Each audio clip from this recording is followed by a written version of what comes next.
And we're back, YouTube. Thanks for tuning in. As always, I appreciate that. Is Half-Life 2 worth it in 2023? That's the question of today's video. Now, many consider Half-Life 2 the best first-person shooter of all time. Well, I don't think so. Well, not anymore. There are just some problems that are too hard to overlook. Still, I do think this game has the best setting. You play Gordon Freeman, again, the most bland and voiceless character of all time, and all NPCs you'll meet will see you as the famous savior. So he wakes up in this dystopian world that is annexed by the so-called alien Combine, and it is a very well-established world. The one thing that holds up very well is the fact that although Gordon Freeman is such a bland character, the other NPCs in comparison shine. They are very well established and voiced. Though the overall story wasn't that good, I have to say. I mean, story-wise, there isn't much happening throughout the game, and the game lacks a real nemesis. I mean, sure, the mysterious G-Man is still present, but, you know, he's as mysterious as ever.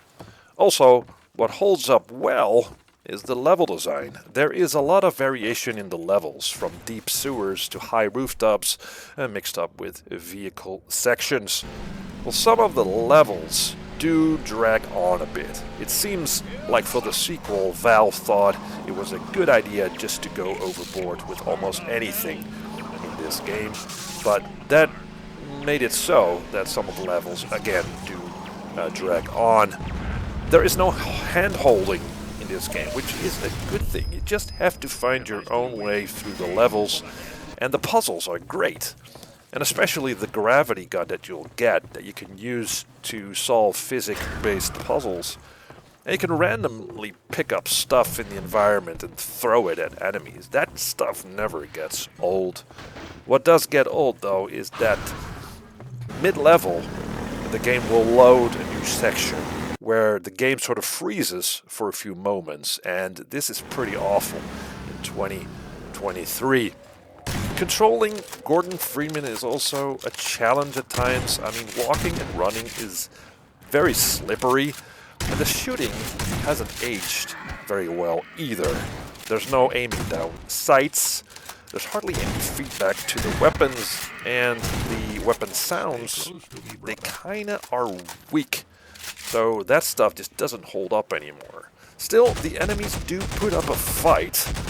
Headcrabs that relentlessly jump in your face, that stuff never gets old. And the soldiers you'll face show some really good tactics. So the level of AI is very good here. So they will throw the grenades, they will try to flank you, although sometimes they will stand just there in front of you for you to shoot them in the face. Anyway, it's quite good. Half-Life 2 is still a solid game, but you have to place it in the context of the time that this came out in 2004.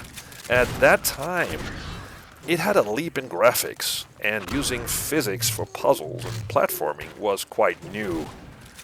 So, the bottom line is that they just don't make these sprawling, single-player, story-driven, first-person shooter games anymore. And that's why I think for many people, Half-Life 2 is still the gold standard of excellence in the first-person shooter genre. So yeah, that's what I think of Half-Life 2. So no, I don't think the vanilla version of Half-Life 2 is actually worth it in 2023. If you've already played the game, there's no real reason to come back to it. But there are quite a few mods out there that really enhance the experience, that make it look just a touch better, and add some more variety in the levels and the enemies and the shooting.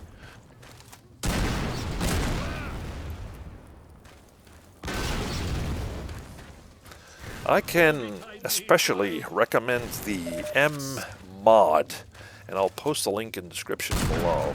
That mod really adds a lot of flavor to an old game from 2004. So, yeah.